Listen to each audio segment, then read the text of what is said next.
I was telling Dr. J here, I said, one of the things that frustrated me the most as a mother was watching my own kids in the GT programs, and it wasn't here in Cy-Fair. We were in a different district, but they were so bored and they hated it. And it was because, number one, my youngest one, a little bit of a behavior issue, and he was all into sports, He wasn't your typical GT kid, and he is brilliant, and not because I'm his mother. I didn't even realize how brilliant he was until later on when he started, talking to me about things that he was learning. And I think about all those times that they missed opportunities in school to reach him in particular. My oldest son, who's gifted, he's going to challenge himself. My youngest will not. But he craved it and he wanted it. And it was so frustrating to me because the teachers didn't make allowances because it was difficult. It's easier to move everyone along at the same pace. It's easier for everyone to do the same worksheet or the same project or the same, and that was not his interest.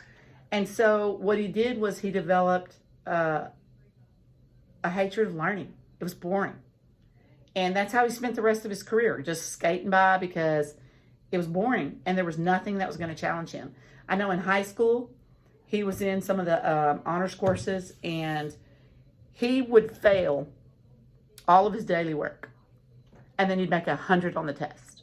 I know that must be frustrating for teachers. Yeah, he'd make a B in the class, and I'm like, why? And here's was his response: I'm not going to keep practicing something I already know. And he had mastery. That is huge for... It's huge. It's huge for all kids, but especially those GT kids. And that's what they learn a lot of times, is that school is boring. Why am I going to do this? I'm going to have to do this anyway.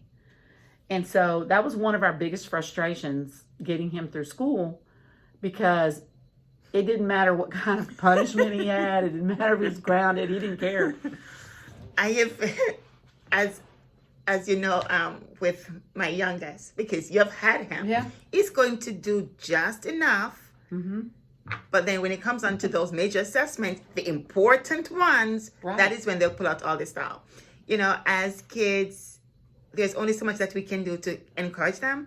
But when we tap into their passion, as you shared mm-hmm. earlier, that is when they're able to truly shine. Right. And, he could have done all kinds of math calculations if you'd put it on a football field, or, track and measuring and, figuring out the angles of the curves on the track and all that kind of stuff.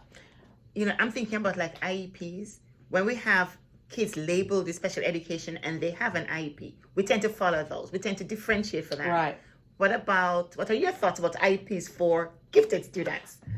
I know all the teachers are going to hate me for this, but I really think that there kind of needs to be something that we need to be forced, I guess, and I know some people do it, but not everybody does, to sit down, and even if it's just like a basic survey that the kid goes and fills out, where they're telling us their interests, they're telling us their passions, they're telling us what subjects they love and why, and all those kinds of things, and finding out where we can take them from here to here, especially if you have a child like mine, and I'll say his name, Anthony, that just refuses to do it because that's not his why. He would ask that all the time. What do I need this for? When am I ever going to use it? So again, sharing the relevance of what it is that they're learning mm-hmm. to their career goals. Not right. just this, you're going to use this when you get older. Right. But this is how that's going to impact what you're passionate about. Correct. And so try to engage in that way. Yeah. That's right. That's right. He was a tough one, but... I don't know what lasting thoughts we could give for these individuals, but whether you're a teacher or a parent, just know that there's always support, and just reaching out is always the best thing. Yep.